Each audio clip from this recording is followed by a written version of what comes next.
Para hablar sobre este drama de la desnutrición en Venezuela, quiero saludar a la doctora Marianela Herrera, PhD en Nutrición, directora del Observatorio Venezolano de la Salud. Además es integrante de la Fundación Bengoa para la Alimentación y Nutrición. Bienvenida, gracias por acompañarnos. Buenas tardes, Itania. Buenas tardes. Este es un tema que siempre me conmueve, me afecta muchísimo tocar, pero es una realidad que a veces muchos olvidan, el problema del hambre y la desnutrición. En este momento, ¿cuál es la situación de Venezuela, Marianela? Fíjate, la manera de analizar los problemas para alimentarse de los venezolanos tienen muchas dimensiones. Recientemente se hizo público el último informe de la plataforma Un Venezuela. La plataforma Un Venezuela compila datos en distintos estados del país y hace diagnósticos comunitarios en varias dimensiones. Una de ellas es la alimentación. Esta vez se estudiaron las estrategias de sobrevivencia que están utilizando los venezolanos y se llega a la conclusión de que hay un 90% de personas que están aplicando alguna estrategia para alimentarse. Muchas veces vemos con preocupación, y esto en las distintas categorías de la inseguridad alimentaria, y vemos una en particular que se llama seguridad alimentaria marginal. Y cuando vemos la palabra seguridad alimentaria pareciera que está bien y resulta que no está bien porque estamos logrando alimentarnos a expensas del sacrificio de otras necesidades básicas. Y eso es lo que está pasando en Venezuela. Además de que en 2023 hubo un aumento de la inseguridad alimentaria moderada y de la inseguridad alimentaria severa, la cual se había mantenido un poquito más estable después de la pandemia, pero volvimos a retroceder. Entonces realmente es crítico, y es crítico porque en esos pilares de la seguridad alimentaria está metido el acceso a los alimentos. Y el acceso a los alimentos está sumamente comprometido porque hay alimentos disponibles en el país. Lo que pasa es que no tenemos los medios económicos para accederlos. Y a diferencia a algunos años atrás, donde el problema era de disponibilidad de alimentos, es decir, íbamos a automercados y estaban vacíos, hoy en día hay alimentos, pero no los podemos comprar, no se pueden acceder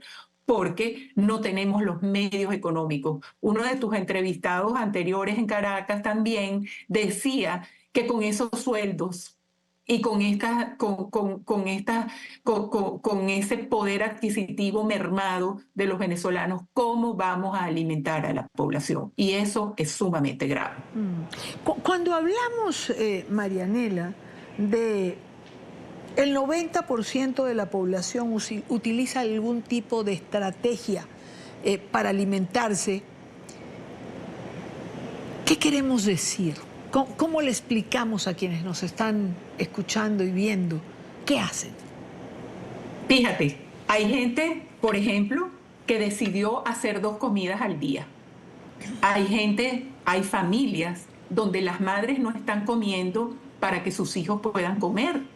O simplemente hay gente que decidió no comprar más ropa o no hacer pagos para ningún insumo de los que se requieren para educar a los niños para poder alimentarse. O gente que tiene que elegir entre comprar alimentos y medicamentos. Entonces esto ya nos lleva a cosas muy básicas. O gente que vendió todo lo que tenía, y esto lo llamamos estrategias irreversibles, porque difícilmente en una situación como esta, cuando tú vendes tu licuadora para comprar alimentos, tú recuperas esa licuadora. Y cuando tú vendes un microondas para comprar alimentos, muy difícilmente recuperas ese microondas en el tiempo. Y eso lo estamos viendo, gente que está vendiendo los insumos que tiene en su casa disponible para poder lograr alimentarse. Esto es sumamente grave porque esto no garantiza que al futuro hay un compromiso muy importante de la manera de alimentarnos.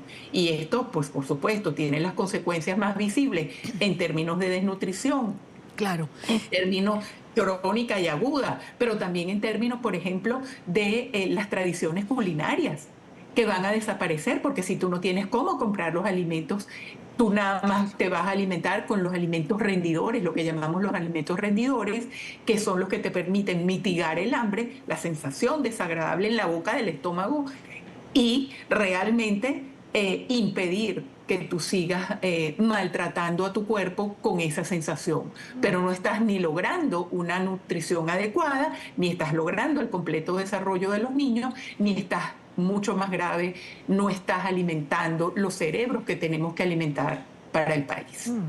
El hambre, la desnutrición, en este momento, con el panorama que describes, que además es absolutamente desolador y que además conocemos,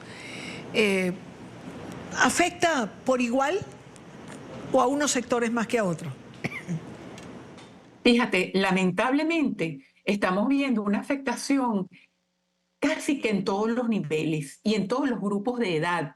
Por ejemplo, hay quienes se van a afectar mucho más rápidamente, que son los grupos de mayor vulnerabilidad. Pero en un país que tiene 80% de pobreza por línea de ingresos, por ejemplo, ya tú tienes a la mayoría de la población en esta situación. Entonces, es de esta población empobrecida, tú tienes, por ejemplo, niños menores de 5 años que son considerados grupos poblacionales vulnerables, tienes a los adultos mayores, pero también tienes a los hombres y mujeres en edad fértil, que además son los portadores de la capacidad de reproducción y que además van a tener un déficit y una desventaja a la hora de la procreación por las deficiencias a las cuales se han sometido en estos importantes años de su vida. Claro. Asimismo, los adultos, los desmayos en horas de trabajo, en horas laborales, porque no comieron bien. Eso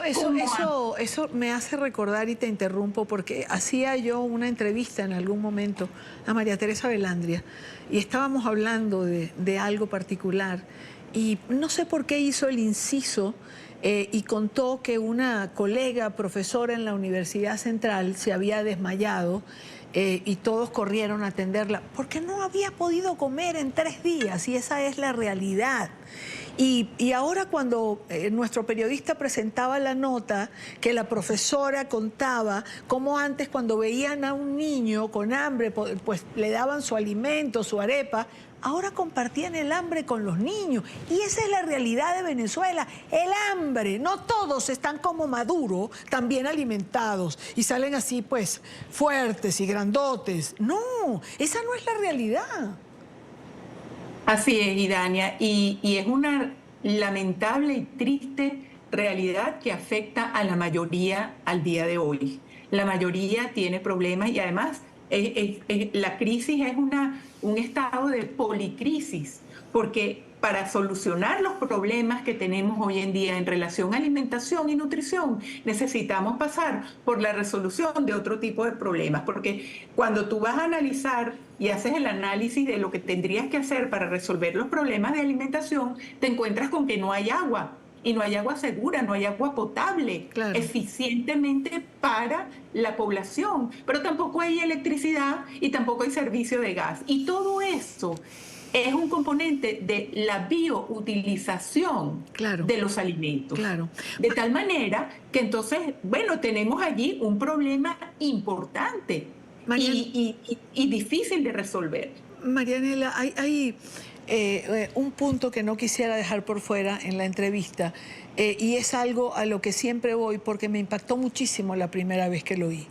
Entiendo que una generación ya no va a rendir igual por efectos de la desnutrición. Hay una generación de niños que ya no va a crecer lo que tenía que crecer, no va a rendir lo que tenía que rendir y lo grave es que no es solo una, sino que ya vamos en camino de perder la segunda. Así es lamentable, es triste, pero la evidencia científica nos dice que los primeros 1000 días de vida son cruciales en el bienestar futuro de los seres humanos.